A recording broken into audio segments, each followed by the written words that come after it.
folks, Gary from Fugitive Bushcraft. I'm here today with Paul Holden Ridgway from McGee's National Tracking School.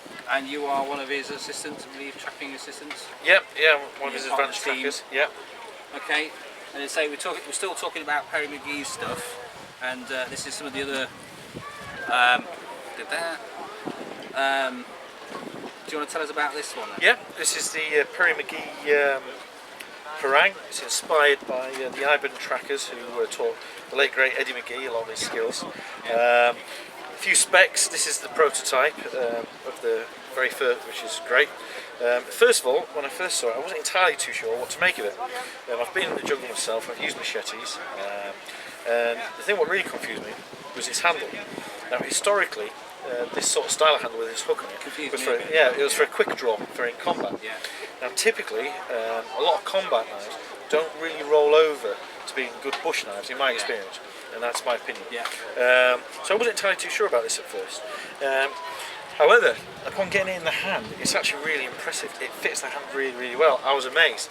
Now, obviously, the Iban didn't just use this for combat. It's their bush knife. It's in the jungle. It's for dense canopy and for cutting trails. These guys would build shelters with them. They do absolutely everything with them. They were kind of void of axes as well, weren't they? Yeah, they totally. Really have axes. This is it. This is their primary. This is their tool. This is their primary tool. Yeah. And so when I picked it up, when I first got hold of it, I kind of took it in my hand. I was like, wow, that sits in the hand unbelievably well. And what Perry's really done, he's been very clever, and he's put a really wide handle on it. Now, the bar stock itself is it's 5mm wide. The actual blade area is 14.5 inches, and at the absolute widest it's 2.5 inches. It's made from 1075 carbon steel, and because it's carbon steel, people still like carbon steel. It's great to sharpen. They've gone and powder coated it, which is great. It gives it the tactical look, and obviously it just gives you the edge, particularly in the jungle, for looking after it. And being carbon steel, as they say, it also helps to stop it corroding. Yeah, big time. With it being powder coated. Now, the hardness of it is Rockwell 54. It's slightly soft, but that's what it wants because they want it to be able to bend rather than fracture. Yeah. So you can always rebend something back, but once it's fractured, that's it. It's also easy to sharpen as well. Yeah, very easy to sharpen. With a lot of the stainlesses today, particularly the super steels, you're going to have to use ceramic rods or a diamond. Yeah. And this you can use stone, use whatever you like. Absolutely brilliant. The actual edge is a flat grind, and the overall weight is just great for kind of cutting, brush cutting, and I can actually see quite a lot of people, hopefully in America, using this as a secondary tool for cutting sort of trails through the undergrowth, things like that. You've got a choil up here. Now, like I said, this is the prototype. When the next one's come out, they're going to extend the choil up here, so it's going to be a 1-inch choil, which is going to be great for actually choking up on the blade.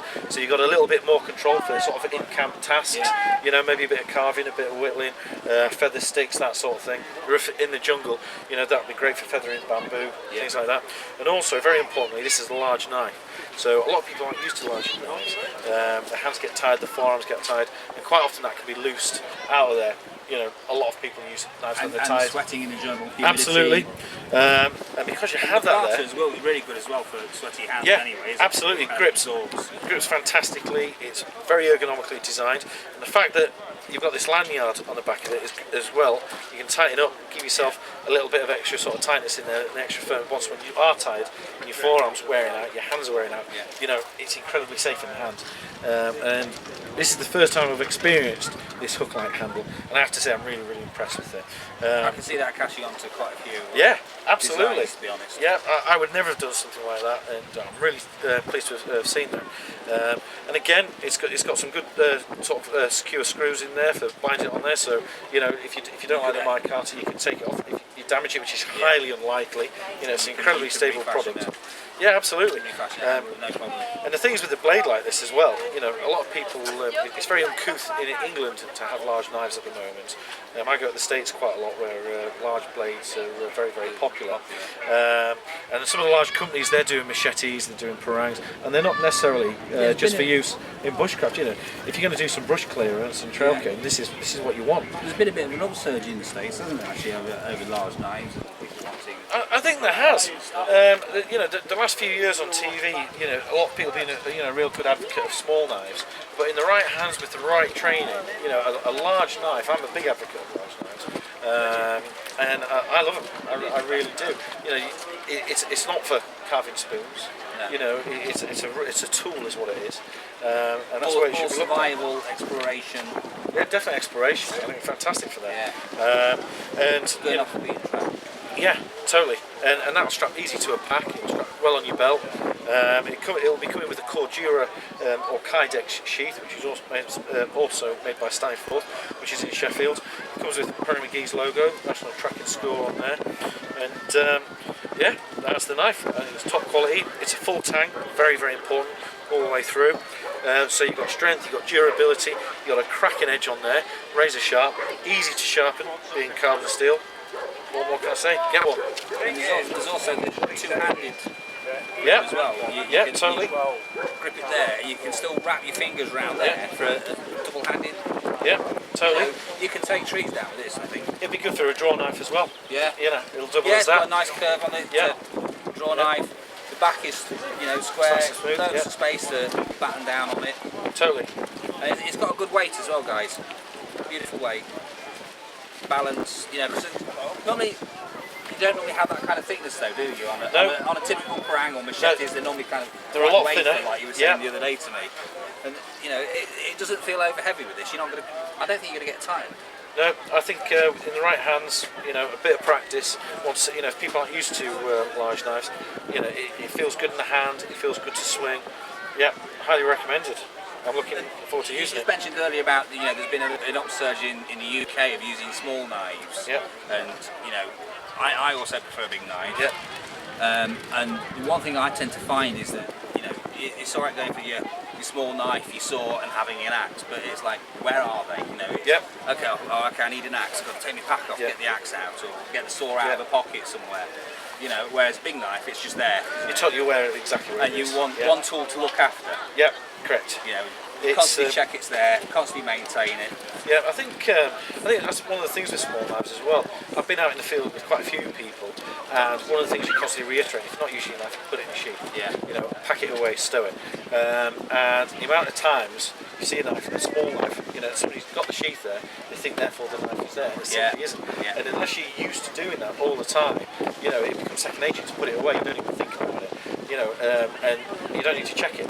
People still do check it. I still check mine. But with a small knife, people they don't feel it on themselves anymore. Yeah. With a large knife, it's there. It's very present, and particularly, with a large knife, you've got the weight on it. So you haven't just got the blade and the sheath. Yeah, totally. Yeah. So that's the Perry McGee's parang. Okay. Top quality piece of kit. We're also going to have a look at another one now. Slightly different. This is a machete. Yep. You're going to tell us about anyway, but kind of slightly different applications. Yeah, absolutely. Again, it's good for a brush cutter. Same steel, 1075 or CS80, whatever you want to call it. It's 5mm bar stock again, which is nice and thick. I'm a big advocate of thick bar stock. Again, we have the micarta handle. This is a prototype. On this, we have a much deeper choil. Yet again, good for choking up on the blade. It's a lot lighter than the parang. However, it probably doesn't, with the cutting ability of this thing, I'm really impressed with the edge. I can't wait to get this in the field and really give it a good thrash in both of them, in fact. It's got a powder coating on it again. This is actually designed by Jamie McGregor, who's also part of the national tracking team, and he's Perry's Oppo. Very experienced, and Oppo means Woody, by the way. Yeah, and again, top quality. It's hardened to Rockwell 54, so it's nice and soft for sharpening. Easy to repair should that happen. It's a flat grind again, and it's a beautiful finish. Again, I'm looking forward to trying it out. We're organising a trip to Borneo next year. So these brush cutting tools. I think they're getting the first tests out in Africa this year, and I can tell you from experience the amount of knives what I've used. These are going to be great. These are going to be superb. And again, it's a nice size, it's nice length and weight. Just know it's there. This isn't so big that you can't strap it to your side or to your backpack. Again, great as a draw knife, something like that. Just superb. Absolutely brilliant. A lot of people as well. When I was in the Marines, there was a kind of a service of using cookeries. Yeah. They'd back them up with a multi-tool or totally. a small neck knife. If there is anything that you think you can't do with this, as a backup and stuff. So, absolutely.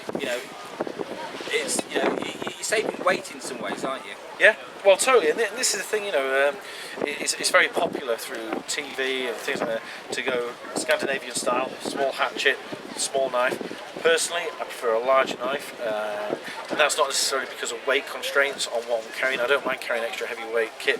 A lot of my gear is quite traditional. But as a secondary tool, or even as a primary tool, if you want a no-fail tool, which you know you're going to easily build shelter out of it, you can split logs, split bamboo, you know, you can blaze trails with it, or, and with a little bit of experience, when you get control, particularly with the choil, you know, there's not a lot you're not going to be able to do with this knife, with both of them. I say these are prototypes. We haven't got the sheaths or anything here at the moment, and I have to say I'm very impressed, and I think these will be finding their way to knife kits as well. At Yeah, point, absolutely. You know. Yeah, I think these will be great overseas. Yeah, absolutely. You know, well, we've still got uses in the UK. I think. Big time. Yeah, absolutely. Yeah, I mean, it's, as you say, it's very much a universal tool, aren't they? Well, I mean, Perry McGee's father, Eddie McGee, he was a big advocate of a military Golok Machete, and that guy, This you know, one's based on the Golok, is it? yeah, Very similar. yeah, very, very similar. You know, that's what he carried. Much better than the ones we used to get issued with, though, aren't they? Well, it's sharp for starters. You know, I think the ones we used to get issued were quite good if you wanted a hammer. But you know, when you've got a guy who's teaching survival and tracking the magnitude of Eddie McGee, and that's what he uses, you know, it's not necessarily just about the tool; it's about the person who practices with it as well. And you just said something there that kind of reminded me. If you're used to using something like a 4-inch traditional bushcraft knife, you do have to give these a while, because you're using your flexibility in your wrists, and they need to build up the muscle memory sort of cuts in, doesn't it? Absolutely, yeah. And then you're like, well, hey, you know, you can't really go back to a small knife. Correct. Yeah, absolutely. Yeah, they're kind of like. Well, I've used loads. I've used Scandinavian grind knives, multi-tools. I've got some really good knives from America, and now I opt for you know, an 8-inch blade with a 1-inch choil, you know, 1/4-inch bar stock, and for me, personally, my opinion, obviously for Perry, you know, a large knife is the way to go. Yeah, and also, you know, even this one's quite narrow here. It's not as wide as the prang, but there's still enough there to. Oops, lost my hat. Still enough here to sort of hold it right at the front, and you can use that for skinning. You can bring your hand back, use it for chopping. You've still got enough grip there without getting your fingers in the way. Yeah, absolutely. You know, you don't have to try and. Yeah. Yeah, very nice. Thank you very much. Cheers. Thank you.